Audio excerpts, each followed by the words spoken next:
Matt Smith has questioned his many sex scenes in the Game of Thrones spin-off television series, House of the Dragon. The highly anticipated fantasy drama show is based upon author George R.R. Martin's fantasy novel, Fire and Blood, which recounts the history of House Targaryen. Set approximately 200 years before the events of Game of Thrones, House of the Dragon will center on the silver-haired dragon-riding Targaryen family and will chronicle the events leading up to the familial civil war known as the Dance of the Dragons, a conflict that served as the beginning of the end of their reign.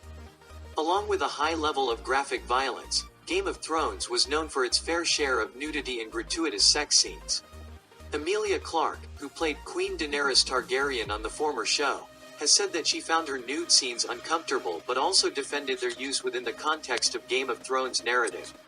Although the amount of sex scenes were reduced as the series went on and found its audiences, the show still maintained a higher than average level of nudity. Now, House of the Dragon appears to following Game of Thrones mold in regard with its use of sex. In a recent interview with Rolling Stone, Smith questioned his many sex scenes in House of the Dragon. Starring as Prince Daemon Targaryen, the actor found himself the subject of many sexual encounters.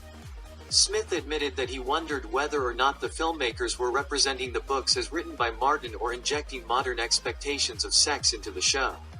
When asked if Daemon has too many sex scenes, the actor responded, "Yeah, slightly too much, if you ask me."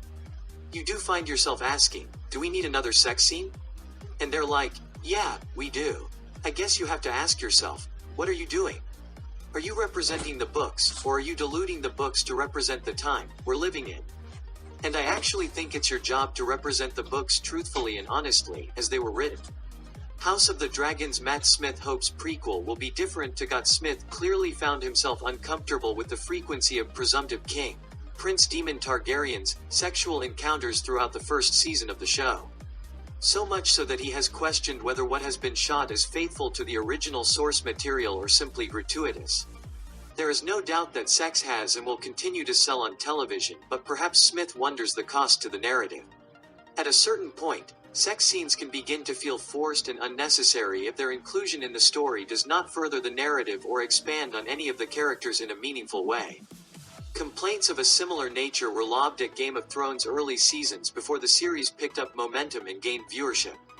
How House of the Dragon handles sex remains to be seen, but audiences can judge for themselves when the series premieres on HBO August 21st.